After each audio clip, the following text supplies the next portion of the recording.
Well, it's been 2 weeks now since Hurricane Florence tore through much of the Carolinas. And many communities remain underwater. Kit Cloninger has more on how some locals are helping the victims of the storm. Well, like many states in the southeast, the Carolinas are not unaccustomed to hurricanes. Back in the 90s, 2 hurricanes served as a measure for flooding impacts on local communities. However, in recent years, it has been unrelenting. In 2015, South Carolina was devastated by torrential tropical rains. In 2016, Hurricane Matthew set records in North Carolina. And now many are experiencing yet another so-called once-in-a-lifetime flooding situation. Here in the heartland, the Red Cross has sent several folks east to help with the disaster relief.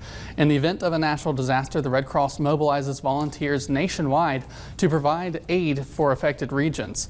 But there are so many sides to disaster relief that some can sometimes go unnoticed. Basically, we're responsible for the security, safety, and well-being of the volunteers, of the Red Cross staff, the clients, visitors.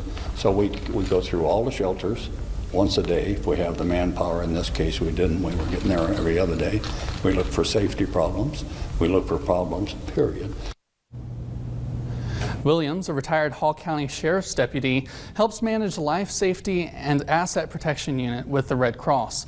With so many people relocated from the hurricane and subsequent flooding, high stress and close proximity to many others can sometimes cause issues. Many retired police volunteer in this manner to provide this security, but the Red Cross still needs other volunteers.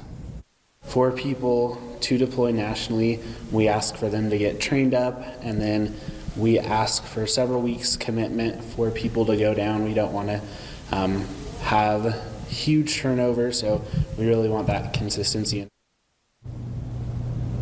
Communities such as Conway, Florence, Lumberton, Kinston, and Wilmington are still experiencing flooding as waters drain through all of the rivers. And some are still at major flood stage, several feet above previous records. If you don't have the time to dedicate in person, you can donate to the Red Cross's Hurricane Florence efforts, and they will honor targeted donations. Some initial estimates put Hurricane Florence at around $20 billion in damage, but that number has been rising with the floodwaters. In the studio, Kit Cloninger, Local 4 News.